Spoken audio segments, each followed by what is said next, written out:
En este video hablaremos sobre el tubo de rayos filiformes. Este dispositivo está conformado por dos bobinas de Helmholtz, por las cuales circula una corriente eléctrica que genera un campo magnético, también por un tubo de rayo electrónico filiforme que contiene moléculas de hidrógeno a baja presión, las cuales emiten luz al colisionar con los electrones, un dispositivo de medición como un amperímetro o un voltímetro y una fuente eléctrica. El tubo de rayos filiformes nos permite observar la desviación de un rayo de electrones en presencia de un campo magnético uniforme. Para ello podemos hacer variar la diferencia de potencial que entrega la fuente de tensión, lo que hace variar la velocidad de los electrones, el sentido y magnitud del campo magnético y el ángulo de salida de los electrones.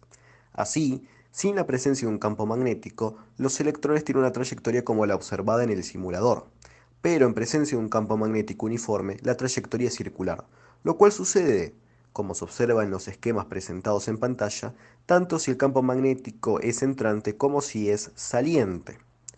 Por otro lado, resulta interesante notar que el radio de la trayectoria también puede variar. Por ejemplo, si la velocidad de los electrones es menor, el radio será menor. Si la velocidad es mayor, el radio será mayor. Y esto dicho también puede ser observado en los esquemas que se presentan en pantalla. Lo cual sucede algo similar con la magnitud del campo magnético. A menor magnitud del campo magnético, mayor radio de la trayectoria, y a mayor magnitud, menor radio de la trayectoria circular. Por último, podemos modificar el ángulo formado entre la velocidad de salida del haz y el plano de la pantalla. Si lo ponemos en cero, vemos que se forma una circunferencia. Si lo vamos desplazando de esta manera, observamos que la trayectoria de las cargas se da en forma de hélice. Y finalmente, si lo llevamos a los extremos, el haz tiene la misma dirección que el campo magnético. Lo que sucede cuando el ángulo que forma la velocidad respecto a la pantalla es cero es que la velocidad es perpendicular al campo magnético, generando una fuerza centrípeta que determina una trayectoria circular. Cuando el ángulo de la simulación es 90, la velocidad es paralela al campo y por lo tanto no hay fuerza de Lorentz. Por eso las cargas continúan con su trayectoria lineal.